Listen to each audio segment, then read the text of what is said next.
जय हिंद बच्चों, कैसे हैं आप? आशा करते हैं बिल्कुल स्वस्थ होंगे। तो पिछले वीडियो में आप चैप्टर 1 का 1 टू 10 मल्टीपल चॉइस क्वेश्चन किए। आप अच्छा स्कोर किए। तो मुझे आशा है कि आप इस तरह से एक्सरसाइज करते रहेंगे तो आपका कंसेप्ट, आपका नॉलेज बढ़ता जाएगा, आपके लिए ही फ़ायदा करेगा। तो आइए अब 11 टू जो लास्ट क्वेश्चन तक है यानी 18 तक उसको देखते हैं। तो आप अपना स्कोर ज़रूर कमेंट करें कि आपके कितने सही हुए हैं। पहले आप क्वेश्चन पढ़िए, टिक करिए क्वेश्चन। यदि यह सही होता है तो अपने फीट तक थपाइए और यदि गलत होता है तो सुधार करने का कोशिश करिए। तो आइए स्टार्ट किया जाए। पहला क्वेश्चन आज के लिए यानी 11वां क्वेश्चन आज के लिए पहला क्वेश्चन क्या है? पहला क्वेश्चन पढ़ते हैं। पहला क्वेश्चन है electrolysis of water is a decomposition reaction. बिल्कुल सही है। The mole ratio of hydrogen and oxygen gases liberated during electrolysis of water is 1:1, 2:1, 4:1, 1:2। तो आप जानते हैं कि वाटर का इलेक्ट्रोलिसिस कराएंगे तो हाइड्रोजन मिलता है और ऑक्सीजन मिलता है। हाइड्रोजन कहाँ मिलता है? कैथोड पर। ऑक्सीजन एनोड पर। किस रेशियो मिलता है यही पूछ रहा है। तो इसको बैलेंस करेंगे। यदि एक मोल तोड़ेंगे तो हाफ मोल क्या ऑक्सीजन मिलेगा? एक मोल हो तो 1:2 क्या होता है? हाफ होता है। ये 1:2 हाफ होता है। यानी इसका डबल कर दिया जाए इसको तो ये 2 हो जाएगा, ये 1 हो जाएगा। तो देखिए कौन सा ऑप्शन सही है। ऑप्शन ए में 1:1 नो, बी में 2:1 तो क्या हो जाएगा? 2:1। हाइड्रोजन दोगुना मिलेगा ऑक्सीजन की तुलना में, तो ऑप्शन नंबर बी सही हो जाएगा। क्लियर? नेक्स्ट क्वेश्चन थोड़ा चैलेंजिंग क्वेश्चन हो सकता है आपके लिए, क्योंकि इसमें स्टेटमेंट दिया है। स्टेटमेंट को देखकर सही कॉम्बिनेशन लेकर आप ऑप्शन टिक करिए। चलिए क्वेश्चन पढ़िए। Which of the following is are endothermic process. Question तो सरल है, बस उसको सही ऑप्शन को आपको टिक करना है। डाइल्यूशन ऑफ सल्फ्यूरिक एसिड, ये क्या है? एक्जोथर्मिक, तो ये स्टेटमेंट गलत है। Sublimation of dry ice, sublimation dry ice का मतलब CO2 को ड्राई आइस बोलते हैं। ये सॉलिड से गैसियस स्टेट में कब आएगा? जब आप इसको हीट करेंगे। तो हीट करेंगे तो एंडोथर्मिक प्रोसेस हो जाएगा, तो ये स्टेटमेंट सही है। और इसके अलावा और देखिए कौन सा स्टेटमेंट सही है। कंडेंसेशन ऑफ वाटर वेपर, तो वाटर वेपर को कंडेंस करेंगे तो हीट क्या होता है? कूल करते हैं। हीट देते नहीं बल्कि कूल करते हैं, तो ये स्टेटमेंट गलत है। फोर्थ है इवेपोरेशन ऑफ वाटर, तो लिक्विड से वेपर बनाएंगे तो क्या होगा? हीट देना होता है, तो ये क्या है? एंडोथर्मिक प्रोसेस है। तो सेकेंड और फोर्थ किस ऑप्शन में है इसको देखिए। फर्स्ट ए में क्या है? फर्स्ट एंड थर्ड है, नहीं होगा। बी में सेकेंड ओनली, नहीं होगा। सी में केवल थर्ड है, नहीं होगा। फोर्थ में देखिए डी में सेकेंड और फोर्थ है, तो आपका फोर्थ और सेकेंड क्या स्टेटमेंट सही है, तो डी ऑप्शन सही हो जाएगा। चलिए नेक्स्ट क्वेश्चन 13 क्वेश्चन क्या है? 13 क्वेश्चन में एक डबल डिस्प्लेसमेंट प्रैक्टिकल बेस्ड है यानी एक्टिविटी बेस्ड है। ध्यान से पढ़िए, उसको करने को प्रयास करिए। In the double displacement reaction between aqueous aqueous potassium iodide, potassium iodide KI aqueous है, पानी में घुला हुआ है, एंड एक्वस लेड नाइट्रेट, और क्या है? लेड नाइट्रेट PbNO3 का होल ट्वाइस। जब इसको मिलाएंगे तो क्या मिलेगा? PbI2 क्या मिलेगा? PbI2 येलो कलर का मिलेगा। इसके अलावा बाई प्रोडक्ट क्या होगा? Potassium nitrate. क्या होगा? Potassium nitrate. ठीक है, ये वाटर सॉल्युबल है। ये वाइट LOPPT है। कैसा है? LOPPT। आगे कह रहा है, क्या कह रहा है? precipitate of lead iodide form while performing the activity if lead nitrate is not available, which of the following can be used in place of lead nitrate।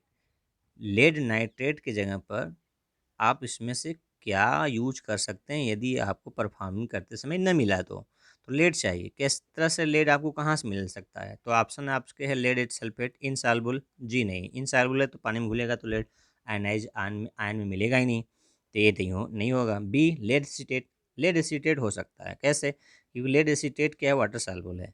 PbCH3COO का होल ट्वाइस, जब इसको पानी में घोलते हैं तो लेड 2+ और CTET CH3COO ion मिलेगा, तो ये हमें लेड वहाँ से मिल जाएगा।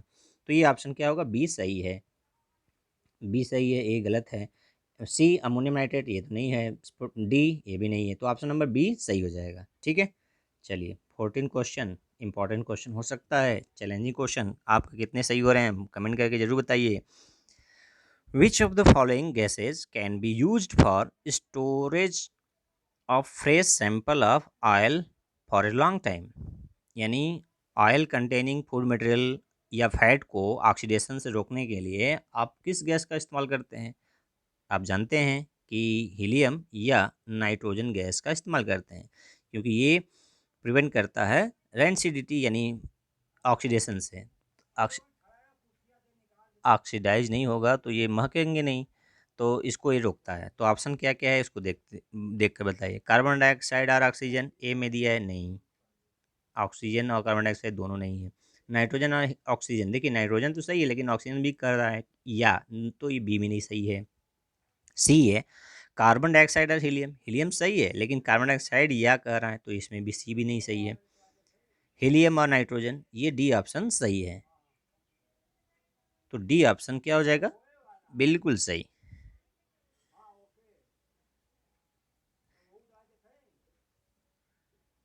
15 क्वेश्चन, 15 क्वेश्चन में क्या है? The following reaction is used for the preparation of oxygen gas in the laboratory. तो लेबोरेटरी में जो ऑक्सीजन बनाया जाता है वो पोटेशियम क्लोराइड को हीट करके KCl और ऑक्सीजन में ब्रेक हो जाता है। इस केस में कैटलिस्ट क्या यूज करता है, मुझे कमेंट करके बताइएगा।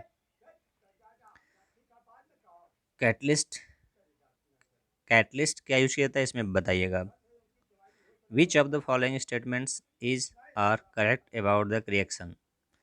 पहला है, पहला option, it is decomposition reaction and endothermic nature in nature, बिल्कुल सही। देखिए हीट लग रहा है और ये डिकम्पोज भी हो रहा है, तो ये क्या है? स्टेटमेंट पहला सही है, यानी ऑप्शन सही है। बी देख लीजिए, डिकम्पोजिशन है कि combination? It is combination reaction, बीम दे रहा है, ये नहीं होगा। सी में it is decomposition reaction and accompanied by release of heat, तो रिलीज नहीं हो रहा बल्कि लग रहा है, तो ये सी भी नहीं होगा। डी, इट इज़ फोटोकेमिकल, जी नहीं, फोटोकेमिकल नहीं है, तो डी भी नहीं होगा। तो ऑप्शन नंबर एक ए क्या हो जाएगा? सही हो जाएगा 15वें के लिए। नेक्स्ट क्वेश्चन, 16वां क्वेश्चन। 16वां क्वेश्चन में देखिए, which one of the following process involve chemical reactions? बहुत आसान है, आप करके जल्दी से बताइए। Storing of oxygen gas under pressure in gas cylinder, जी नहीं। लिक्विफिकेशन ऑफ एयर, ये भी नहीं है, फिजिकल चेंज है। Keeping petrol in china dish in the open, no. Heating copper wire in presence of air at high temperature, ये होगा। क्यों होगा? क्योंकि कॉपर को ऑक्सीजन के प्रेजेंस में हाई टेम्परेचर हीट करेंगे तो क्या बनाएगा? Copper oxide. ठीक है, कॉपर ऑक्साइड, जो कि क्या होगा? केमिकल चेंज होगा। ओके, नेक्स्ट ऑप्शन, आपका ऑप्शन नंबर डी सही हो जाएगा। तो 17वां क्वेश्चन थोड़ा सा चैलेंजिंग, क्योंकि दो ऑप्शन तो आपके क्लियर हो जाता है लेकिन दो ऑप्शन में आपको हाँ नहीं लगता रहता है, यानी कन्फ्यूजन होता है। तो पहला है ये, पहले क्वेश्चन पढ़िए। In which of the following chemical equation the abbreviations represent the correct statement states of the reactants and products involved at the reaction temperature? तो ए में क्या है? H2 और O2 दोनों लिक्विड है, तो दोनों लिक्विड नहीं लेते हैं, दोनों गैसेस लेते हैं। फिर पहले दूसरे में है क्या है? बी में क्या है? H2 गैस है लेकिन ऑक्सीजन लिक्विड है, ये भी नहीं होगा। सी में क्या है? हाइड्रोजन गैस, ऑक्सीजन गैस और वाटर लिक्विड बन रहा है, तो ये रू उस समय बनाते समय गैसेस बनता है, ये भी नहीं होगा, यानी सी भी नहीं होगा। डी में देखिए, गैस गैस गैस, तीनों गैस है, यानी पानी जब बनता है तो सभी क्या होता है? गैसीय स्टेट में होता है। ठीक है, चलिए ये हो गया आपका फोर्थ क्वेश्चन, 17वां क्वेश्चन। तो फोर्थ ऑप्शन क्या हो जाएगा? सही है। चलिए next question number 18। Question number 18 में क्या है? Which of the following are combination reaction? Statement दिया गया है, KCl को गर्म करते हैं, KCl और O2 बनता है, सही है। ये डिकम्पोजिशन है लेकिन ये पूछ रहा है क्या है? कम्बिनेशन, तो ये नहीं होगा। स्टेटमेंट सेकंड, मैग्नीशियम ऑक्साइड को पानी में डालते हैं तो मैग्नीशियम हाइड्रोक्साइड बनता है। देखिए दो रिएक्टेंट क्या हो रहा है? कंबाइन कर रहा है, सिंगल प्रोडक्ट, ये कम्बिनेशन रिएक्शन है। सेकंड, थर्ड है एल्युमिनियम ऑक्सीजन के साथ रिएक्ट करके एल्युमिनियम ऑक्साइड बना रहा है, तो 2 रिएक्टेड सिंगल प्रोडक्ट, ये भी है। फोर्थ है जिंक फेरस सल्फेट के साथ रिएक्ट करके क्या बना रहा है, जिंक सल्फेट आयरन, तो ये डिस्प्लेसमेंट है, तो ये नहीं है, तो फोर्थ और फर्स्ट यही है। किस ऑप्शन में है सेकेंड और थर्ड? ऑप्शन नंबर ए में नहीं है, बी में भी नहीं है, सी सेकेंड और फोर्थ ए में भी नहीं है, डी में देखिए सेकेंड और थर्ड है, तो ऑप्शन नंबर डी क्या हो जाएगा, सही ऑप्शन हो जाएगा इसके लिए 98 के लिए। तो ये था आपका 8 क्वेश्चन, इसमें से आपको कितने सही हुए आप मुझे कमेंट करके बताइए। इस तरह से आप करते रहेंगे तो आपका नॉलेज ग्रोथ होता रहेगा। तो वीडियो कैसा लगा, समय दिए इसके लिए धन्यवाद। जय हिंद, जय भारत।